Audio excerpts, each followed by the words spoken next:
this is Kasia Bosne, and in today's video I have the coolest guest. He's a fitness expert, author, former actor, but mostly known for his amazing home exercising program called PX90. He agreed to sit down and talk to me, and I'm so excited to pick his brain on all the fitness do's and don'ts. So let's go get some healthy breakfast and talk to Tony Horton. Tony, thank you so much for sitting down and talking to me today. I had such an amazing weekend. Fantastic workouts, a lot of challenges, great talk about nutrition. For those who don't know who you are, can you introduce yourself? Hi, my name is Bernie Kosar. That's not true. My name is Tony Horton. I'm the creator of P90X and the brand new 2020 Hardcore. I work with a company called Beachbody, and I've been in this industry for 35 years. I started out training a lot of celebrities, people like Usher and Ewan McGregor. Those are folks that maybe some of you know. And then older folks that are fans of what we're doing here. Stevie Nicks and Sean Connery and Shirley MacLaine and Bruce Springsteen and Tom Petty and Billy Idol. That's kind of how I started, just kind of training celebrity types, rock and rollers, one-on-one. And then I met Carl Deichler, the CEO of Beachbody, and we created this little thing together, and now a company that was in a closet is now worth $1.4 billion. I wish I saw some of that. But anyway, no, I do okay. And here we are. We're at Omega for the 4th year in a row. We had a great little weekend talking about health and fitness and motivation, and mostly it was a nutritional weekend, kind of getting people on track, looking at their, going deep inside and looking at what it required to kind of look at what they're eating to see if they can make changes. And so overall, I think it was a thumbs up. Yes. At least that's what I heard. 3 people left crying. No. We're all leaving with a big banana on our faces. Through this weekend, I've heard you singing a lot. Come on, flat top, he come, grooving up slowly, he got chew. And you have an amazing voice. You have an amazing charisma. You are having amazing stage presence. Great sense of humor. Why did you pursue fitness? Fitness. Well, not entertainment. You would be a natural. Well, when I moved from the tiny state of Connecticut to the great state of California in 1980, I came across the country to be an actor, to be a model. I modeled a little bit. I was in some commercials, and I was in a couple of little parts in movies and things. But at the same time, to sort of sustain my life, to be able to survive, I did the training thing. And so while I was doing the fitness thing and doing the acting, the modeling, and the commercials and whatever, and the voiceover stuff and the comedy classes, I didn't know those two things were going to merge. So when you think about it, the whole acting thing, it's a great art form. It's so rewarding, but it's a little on the selfish side. It has to be. You have to kind of be sort of inward to do that. At least a lot of people do. I felt like I had to. And then the fitness thing was, purely altruistic. It was just really, working for people and seeing them change, and not only physically, but mentally, emotionally, even spiritually for people, especially if you're doing yoga and meditation and things. And there was so much reward in that. It was instantaneous. With acting, you had to go to 15 auditions to get a Lowenbrow commercial. You just didn't have the same level of excitement in that. And so when you see me on stage, or you see me in one of my DVDs, you're seeing all that acting training, all that voiceover training, all that comedy training.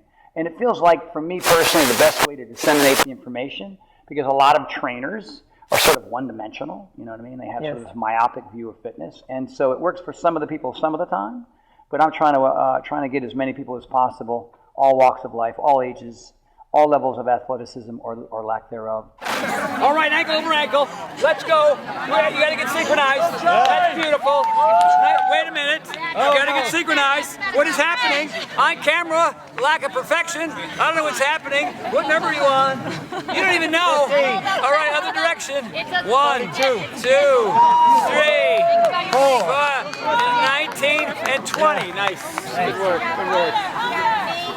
Tony, thanks. So how do you maintain your hotness? How do you go from hot to not? You have to reinvent yourself. I'm sort of the Madonna of fitness, I guess. I started with Beachbody almost 19 years ago, and it's a very short lifespan for a lot of people in our industry. I don't want to name names, but there's a lot of people that were very popular 10 years ago that are gone, 20 years ago that are gone. Some of them are dead. Some of them are dead.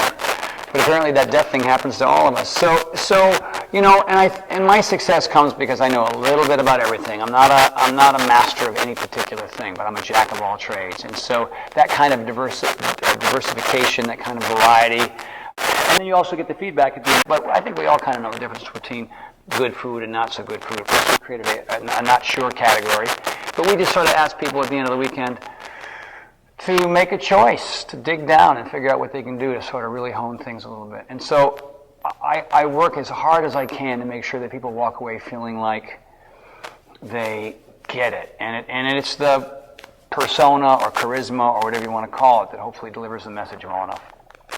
1, 2, 3, 4, 5, 6, 7, Good, you got it. 8, 9, 10. Come on, Tony. Dig a little deeper. 230. 15. Countdown. 10. 9. 8. 7. 6. Hit the ground. 5. 8. 9. 10. 3 minutes. 5. You got the timer. 4. 3. 2. 1. And we talked a lot about muscle confusion. Is it the way to go, do you think, versus weight training for 2 hours, hardcore?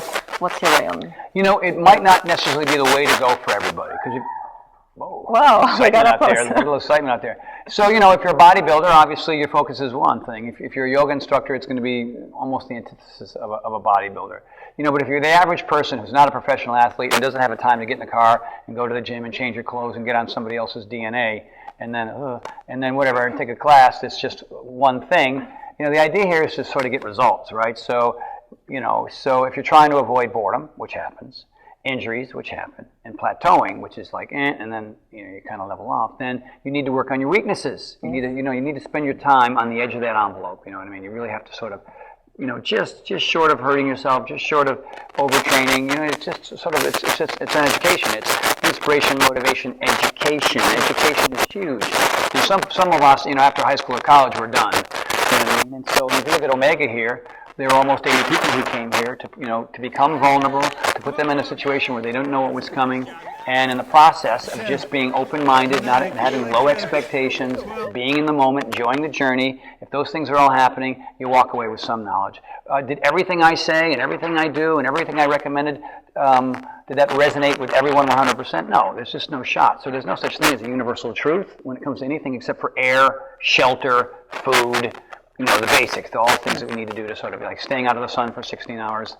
These are just basic things that we know how to do, but there's nuance in all of it, right? And so you have to kind of take in what sort of resonates with you. Too many people are sort of, unfortunately, caught up in the latest trend, caught up with the latest guru, and they're doing this thing, and they're putting all this time and energy into it, and they're unhappy in the process, they're not getting the results they expected, and so they assume that maybe they're just a failure or a loser, or they're not supposed to be thin, or they're not supposed to be fit, or they're not supposed to be energetic, or they're not supposed to be able to, do anything they want to do physically. It's just that they've followed the wrong path, and you do that 2 or 3 times, and you end up quitting. So for me, muscle confusion, muscle acceleration, whatever you want to call it, it's variety. So guys do the yoga, gals lift the weights, and those are 2 ends of the spectrum, and there's everything in between. Perfect. And since we talk a little bit about nutrition, not going so deep into it because we don't have time, what worked for you the most? You went through different diets. So I was a vegan for a while. I was vegetarian. I was flexitarian. I was not really paleo, but I really kind of cut the carbs out. And I realized that I needed carbs. So I do it all. I just make sure that when I look down at my plate, would my great-great-great-grandparents at least recognize what I'm eating? And it ain't Red Bull and Doritos, I'll tell you that much. So rule number 1 is vegetables, vegetables, vegetables. Because if you look at any diet program that's worth its weight, there are a bunch of vegetables, breakfast, lunch, and dinner. And that's number 1. Number 2, stay away from the simple carbs and the heavy-duty dairy. That's just boom. And fried foods, like all that stuff. We all know the problem areas. You got to stay away from that. And I'd say number 3 is do not, and this is not so much about the actual food that you need to eat, but it's more of a mindset, is do the best you can. And make sure that you're making change over the course of time. And don't lock into it so much to the point where you're miserable. So diet works, all diets work until that moment where you start to feel deprived. Like you're doing everything right, but every meal is misery. And by the way, there's no human on earth that I know that can continue to eat meal after meal after meal if they don't enjoy them. Because the reason why we eat, for a lot of reasons, but number 1 is hunger, number 2 is taste, and the other reasons are all sort of up in your head, right? So if you're hungry and you're eating food that you enjoy, making sure that you learn how to spice it, learn how to cook it, learn how to season it, all right, and you get your portions under control, it's amazing what'll happen. And so also understand that the food and supplements that you consume that has everything to do with your health or a lack thereof. And then fitness is the opportunity, or exercise is the opportunity to become more fit. And so one provides you with health, and the other one provides your body with the ability to be able to do things that you never thought your body could do. So last question. Ah. Ta-dam, ta-dam. The most important question. Yes. What has been the most rewarding journey for you in this amazing fitness longevity? I would say the big shift for me was there was the struggle early on trying to figure it all out for myself personally. So it was a lot of self-help, personal development that was going this way. And then, you know, I still don't have all the answers. I'm still doing that. But there's less of this and there's more of this. That's why you're so And so that's, that's the part I enjoy. Like coming to this event and hearing people say, that's it, I'm going to do it, I'm going to get, like for last year, for example, people came back from last year and they're different people. Like in the course of 2 days, less than 2 days, they left this event and went home and kicked butt. And I hope I see more of that from this year, you know, if I get to come back next year. So the real reward for me is it's less about me and it's more about them and you and anybody else who's listening. Thank you, that's fantastic. And where people can find you? Well, if you want to find me, it's TonyHortonLife.com, pretty simple. You go to TonyHortonLife.com, you'll learn about TH Care. That's my new hair and skin wash and lotion, which is kind of a fun new adventure for me. Great feedback. People are loving it. Hair feels better. Do we have a sample somewhere? We do. Hey, don't go anywhere. My man Bob, throw it in. Maybe we can show the book too, your lovely book that everyone should read. There you go. So that's the lotion. Go like this. Boom, boom.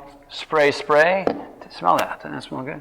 It smells amazing. I actually put it on already. Oh, yeah. It smells like Christmas and summer. That didn't come out as well. Yes, we're moisturizing. Amazing. Hey, Bob, throw me the book.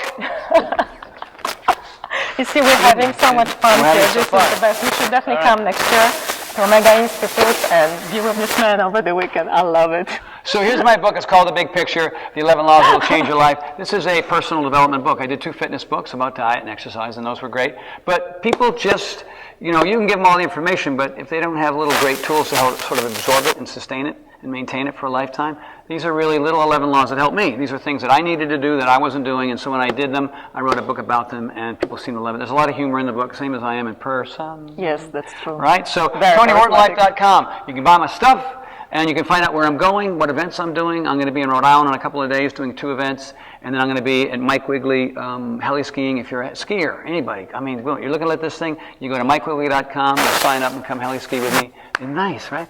No, I'm taking you with me. Yes, Isn't it amazing? Piece of Tony Horton, wherever you go. And then I have my 5th annual Jackson Hole ski retreat. I'm a skier, and I love it, and I train because of that. And so come and join me, because these events are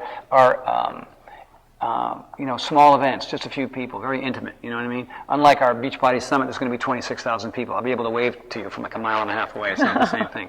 So anyway, there you go, and that's how you find me, and thanks for having me here. Thank you so much. I had a blast. Thank you. To be continued. You did a nice job. Thank you. Fantastic. I do this. Here. What do you do? Here. Sorry. Not this. Like this. Kind of something like this. Wait, here it is. Yeah, here we go. Thanks, everybody. Thank you. Bye.